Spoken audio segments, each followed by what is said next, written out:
Vamos estudar agora os cilindros. Os cilindros são definidos de forma bem semelhante a um prisma. Se eu tenho dois planos, alfa e beta, que são paralelos, então alfa é paralelo a beta. Aqui no plano alfa eu tenho um círculo de raio R, e aqui no plano beta eu tenho um círculo que também tem raio R. Então, esses dois círculos têm as mesmas medidas, enfim. Um cilindro é o sólido que eu obtenho unindo todos os pontos desses dois círculos. Então, isso aqui seria um cilindro. E quando eu falo todos os pontos, isso inclui os pontos internos dos círculos. Todo cilindro tem uma altura h, assim como os prismas, que é a distância entre os planos alfa e beta. E todo cilindro também tem um eixo central, que é a reta que liga os centros do topo e da base do cilindro. Então, isso aqui seria mais ou menos o eixo central do cilindro. Quando o eixo central é perpendicular aos planos alfa e beta, nós dizemos que o cilindro é reto. Se ele não for perpendicular, nós dizemos que o cilindro é oblíquo. E se nós não falarmos nada, se o cilindro é reto ou oblíquo, a gente supõe que o cilindro é reto.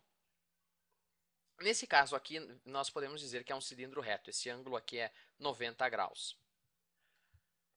A fórmula do volume de um cilindro é igual à fórmula do volume de um prisma. Área da base vezes altura. A área da base, como a base é um círculo, é πr ao quadrado vezes a altura. Então, essa aqui é a fórmula do volume de um cilindro.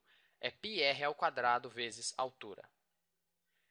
E existem vários motivos pelos quais a fórmula do volume de um cilindro é igual à fórmula do volume de um prisma. Porque, afinal, um cilindro ele também tem aquela propriedade do prisma de que todas as secções transversais paralelas à base são congruentes. Ou seja, se eu fizer aqui uma secção transversal que é paralela aos planos alfa e beta, vamos supor nessa altura aqui, o corte que esse plano vai fazer, a secção que esse plano vai fazer no cilindro, vai ser um círculo de raio R. Se eu fizer esse mesmo corte, só que um pouco mais para baixo, eu também vou obter o mesmo círculo de raio R. Se eu fizer esse corte um pouco mais para baixo, eu também vou obter um círculo de raio R. E nós vimos no vídeo sobre prismas que todos os sólidos que têm essa propriedade de que as secções transversais paralelas à base são sempre congruentes, o volume desse sólido pode ser calculado com área da base vezes altura. Porque a construção de um cilindro é como se eu pegasse esse círculo aqui e fosse arrastando ele para cima por uma distância h. Porque, afinal, esse círculo, eu posso imaginar que ele está subindo, então ele passa por aqui, esse círculo vai passar por aqui, até chegar no topo e formar o cilindro inteiro. Então, para calcular o volume do cilindro, você multiplica essa área da base que eu estou arrastando para cima pela altura, ou seja, pela distância que eu arrastei essa base para formar o cilindro. Então, esses seriam os motivos pelos quais o volume de um cilindro é calculado da mesma forma que o volume de um prisma.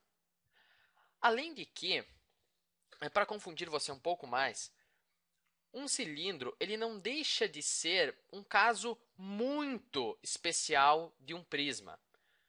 Porque os prismas eles são definidos de forma bem parecida com os cilindros, é o que eu falei no começo do vídeo. Só que a única diferença é que nos prismas, ao invés de ter círculos como topo e base, nós temos polígonos.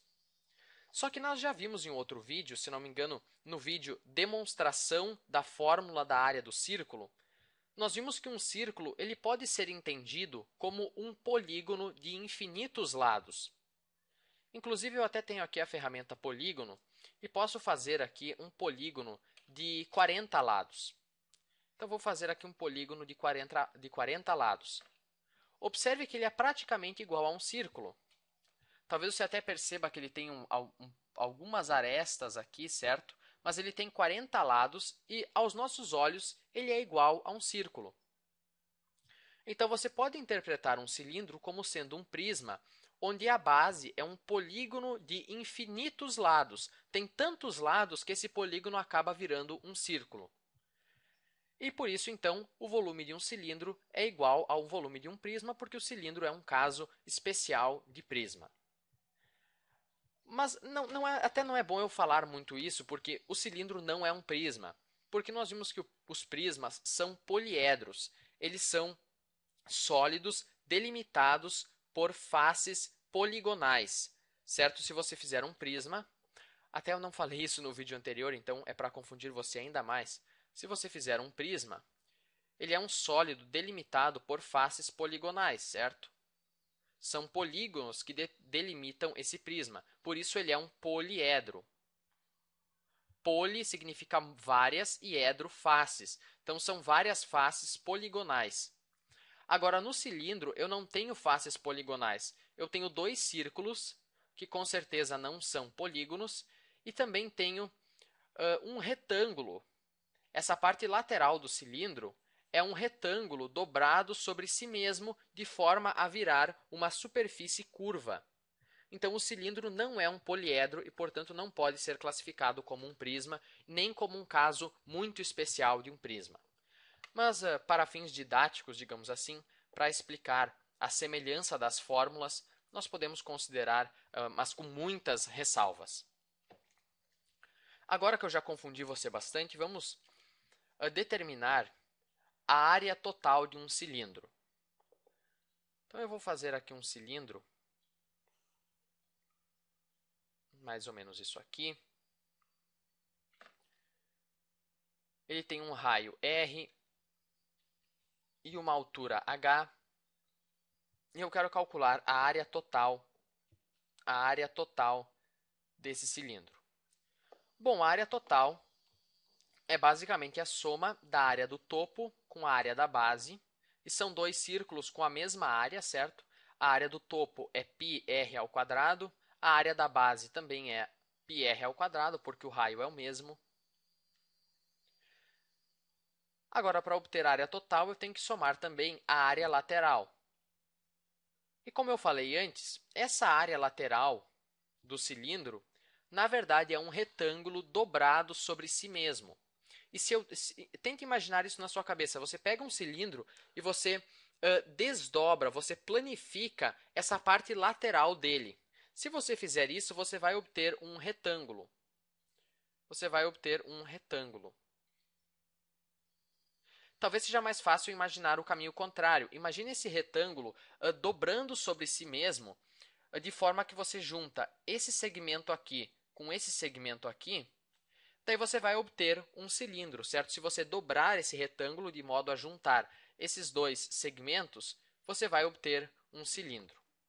E daí só falta, claro, fechar o cilindro com o topo e com a base. E quais seriam as dimensões desse retângulo? Bom, essa medida aqui é igual à altura do cilindro, certo? É a altura do cilindro, então é h. E essa medida aqui da base, a base do retângulo, ela na verdade é, a base do retângulo, na verdade é essa circunferência aqui, só que, claro, eu estiquei essa circunferência, eu abri essa circunferência para formar o retângulo.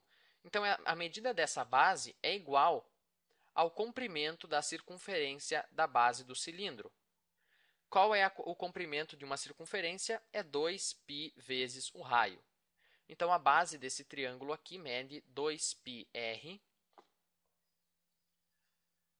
E, portanto, qual é a área do retângulo? A área é base vezes altura, então é 2πr vezes h. Então, para calcular a área total, eu somo a área do topo com a área da base com a área lateral, que é 2πr vezes h. πr ao quadrado mais πr ao quadrado é 2πr ao quadrado mais 2πrh. Eu posso colocar agora em evidência o 2πr, então fica 2πr que multiplica. O que sobra dentro do parênteses? Sobra apenas r mais h. E se você quiser, você pode distribuir esse 2πr dentro do parênteses e nós vamos ter a expressão anterior. Então, eu só coloquei o fator comum em evidência. Essa aqui, então, é a fórmula da área total de um cilindro. Por mais que seja interessante você decorar, a dedução dela é bem simples, então não há motivo para desespero se você esquecer ela numa prova, enfim. Então era isso, eu espero que você tenha entendido e até o próximo vídeo.